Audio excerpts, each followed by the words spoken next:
Assalamualaikum warahmatullahi wabarakatuh. Selamat pagi. Kali ini saya akan menjelaskan tentang bagaimana cara kita pada waktu awal mau mengemudi, apa-apa saja yang harus dilakukan, apa-apa saja yang harus dimengerti oleh para peserta didik. Baik, akan kita mulai. Kami akan memperkenalkan beberapa komponen yang ada di dalam mobil ini. Kali ini kita akan mulai dengan pembelajaran menggunakan mobil dengan transmisi manual. Jadi di sini para peserta didik akan menemukan kelengkapan dari mobil manual. Yang di antaranya adalah adanya 3 pedal di bagian kemudi. Yang pedal pertama yang sebelah kanan ini adalah pedal gas, yang tengah ini adalah pedal untuk rem, dan yang ketiga pedal yang sebelah kiri adalah untuk dipergunakan untuk kopling. Oke, kita mulai bagaimana caranya. Kemudian untuk kelengkapan dari ketiga pedal tadi diperlukan di sini hubungannya adalah dengan tuas persneleng. Ini bisa dilihat di peserta didik. Tuas persneleng ini tandanya dia mempunyai angka 1, 2, 3, 4, 5 dan R. Jadi fungsi tuas persneleng ini adalah memindahkan transmisi dari 1 ke 2 ke 3 ke 4 atau bahkan ke 5 serta transmisi untuk mundur.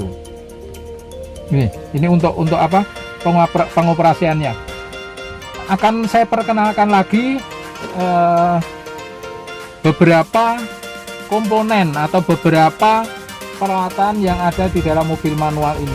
Yang pertama yang akan kita perkenalkan adalah pengatur kaca jendela atau electric mirror di sini. Di sini ada A, ini untuk pengemudi. Dia akan turun apabila kita tekan. Sedangkan di sebelah kirinya adalah untuk jendela, kaca jendela yang sebelah kiri atau di penumpang. Sedangkan yang 2 di belakangnya adalah otomatis untuk jendela yang ada di belakang. Kemudian kita perkenalkan juga ini ada tombol untuk mengatur kaca spion. Ya, kita bisa lihat di sini ada L light dan R right ya. Kemudian ada pengaturan di sini. Jadi kalau kita lihat dari pandangan di dalam kemudi ini, apabila kaca sebelah kiri maupun sebelah kanan kurang sesuai dengan postur tubuh dari driver, dari pengemudi, dari peserta didik, maka bisa dioperasikan atau dirubah dari dalam kabin mobil tanpa harus turun seperti mobil-mobil yang lalu. Caranya seperti apa? Kita tekan, misalnya kita contohkan untuk yang sebelah kiri, kita tekan tombol yang R, kemudian mau seperti apa? Misalnya kaca itu kurang atau kaca spion kurang ke bawah, maka tombol mirror yang menunjukkan panah ke bawah akan kita tekan. Nah, itu akan kaca spion akan turun. Kemudian apabila kurang ke atas, itu kita tinggal tekan tombol yang menunjukkan ke atas. Begitu juga dengan kiri kanan. Kemudian ada lagi di sini ada tuas lampu. Ya, di sini ada tuas untuk lampu pendek atau lampu senja. Kemudian lampu untuk luar kota. Nah, seperti ini. Kita tekan sekali, kemudian tekan 2 kali, itu adalah lampu untuk perjalanan malam ya. Kemudian di sini ada juga lampu tembak ya, atau mungkin kalau peserta didik mungkin lebih mengenal dengan istilah lampu dim.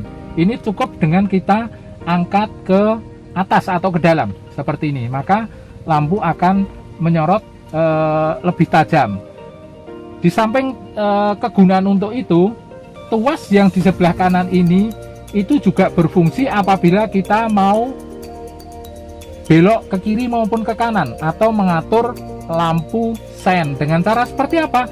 dengan cara kita menekan atau mengangkat tuas tersebut menyentuh ke atas itu, maka lampu sein itu akan menunjukkan ke kiri atau kita akan berbelok ke kiri.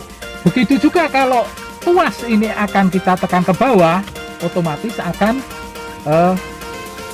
bergerak atau kita akan belok ke sebelah kanan ya. Kemudian apabila biasanya untuk lampu darurat atau yang kita sebut dengan lampu hazard terletak di tengah ini. Nah, kita pencet, kemudian kita lihat di dashboard akan terlihat lampu berkedip-kedip secara bersamaan. Itu kemudian juga ada untuk mengoperasikan wiper atau penghapus kasa, itu ada di sebelah kiri. Itu tinggal peserta nanti tinggal, kalau hanya sedikit saja maka cukup dengan narik ke atas, otomatis air akan keluar dan wiper akan menghapus sendiri. Tetapi untuk jangka waktu mungkin hujan yang cukup deras atau cukup lama, kita akan memutarnya seperti ini ya.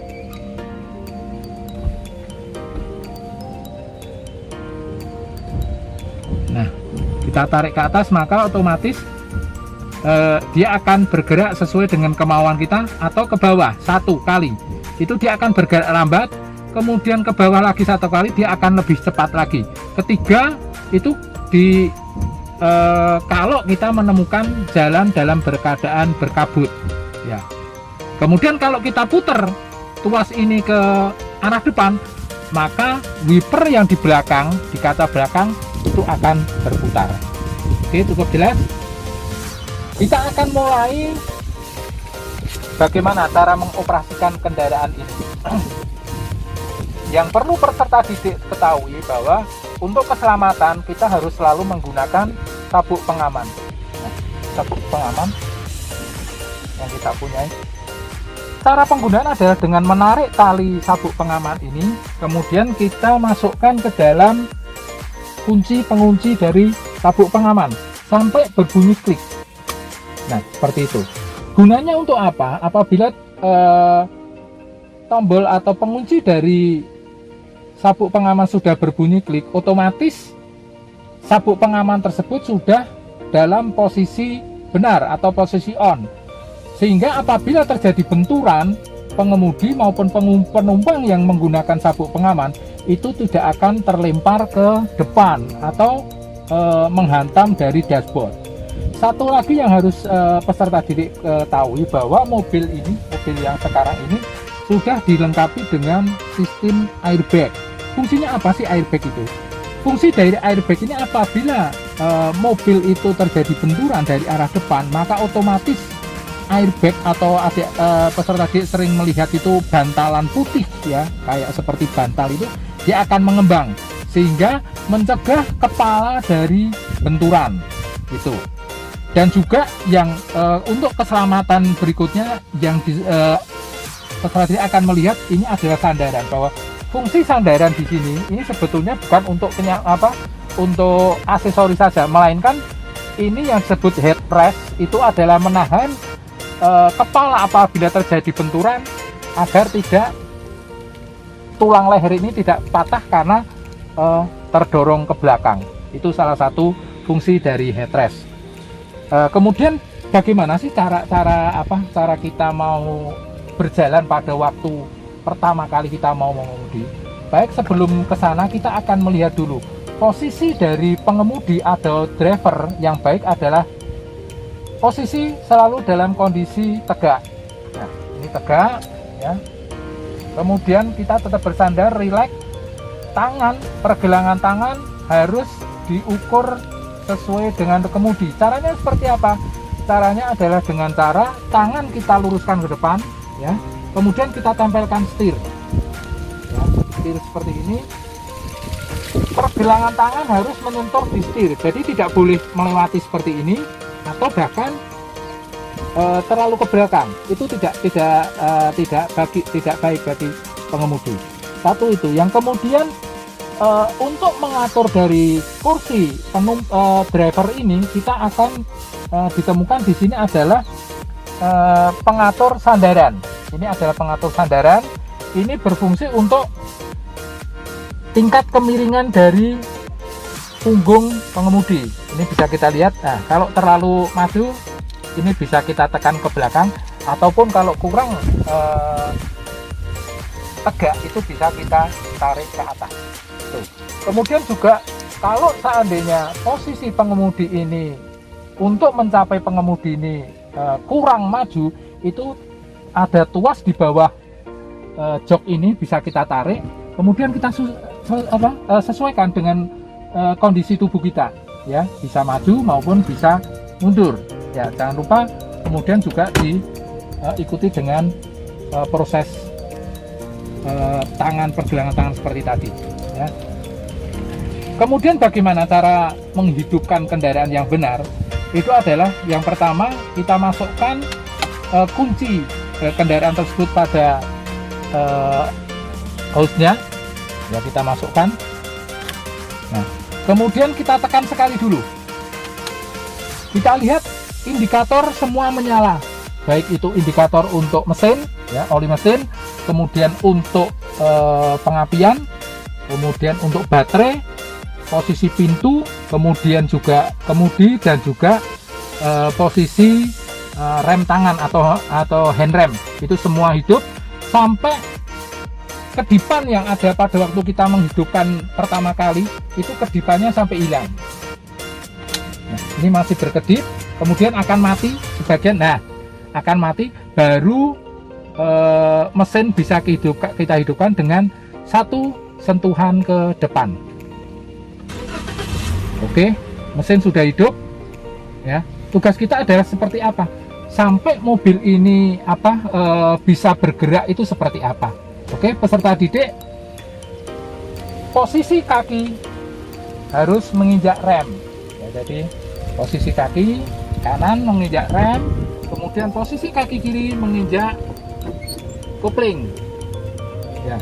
Kemudian tangan kiri itu akan mengepal atau memegang dari tuas persneleng, ya. Kita akan maju, berarti kita otomatis akan masuk ke persneleng 1, ya. Jadi kita tarik atau kita arahkan tuas itu ke kiri, keluar, ya. Kemudian tarik, kita dorong ke depan. Nah, seperti ini. Ini posisi persneleng sudah posisi 1 atau gigi 1. Nah, ini masih belum bisa bergerak karena apa? Posisi handrem masih kita kunci, masih kita lock, ya. Posisi. Caranya seperti apa untuk membebaskannya adalah kita tarik ke atas posisi handrem, kemudian kita tekan tombol yang ada di rem tersebut, ya, kita turunkan. Nah, kemudian kopling atau kaki yang menginjak kopling tadi kita angkat sedikit demi sedikit. Nah, kemudian kaki yang menginjak rem itu juga kita angkat, ya, sehingga mobil akan bergerak maju dengan seiring dengan kaki kita yang pindah ke kanan untuk menekan pedal gas. Nah, seperti ini, ya. Oke. Nah, begitu juga kalau pada waktu kita mau perpindahan dari 1 ke 2, itu cukup dengan para peserta didik, itu cukup dengan memindahkannya dengan cara menarik ke belakang. Nah, ini posisi sudah di persneleng 2 atau gigi 2. Begitu juga dengan posisi persneleng ketiga, cukup peserta didik nanti akan memindahkan serong sedikit ke kanan, ya, kemudian, ya, sampai seperti ini, sampai kembali ke netral lagi, kemudian kita dorong ke depan lurus. Ini adalah persneleng atau gigi 3. Kemudian gigi 4 seperti apa? Gigi 4 hampir sama dengan persneleng 2 tadi, adalah dengan cara menarik ke belakang. Nah, seperti ini. Nah, kalau seumpamanya kita berjalan di jalan bebas hambatan atau jalan tol, kita mau memerlukan kecepatan yang lebih tinggi atau akselerasi yang lebih tinggi, kita boleh menggunakan persneleng 5. Caranya seperti apa? Arahkan tongkat ke pojok kanan ya. Jadi mentok kemudian arahkan ke atas ya, ke atas, ke kanan atas seperti ini. Persneleng sudah menunjukkan ke persneleng 5 atau gigi 5. Tinggal kita lepas kaki kiri kita perlahan, kemudian kaki kanan kita pindahkan ke gas seperti ini.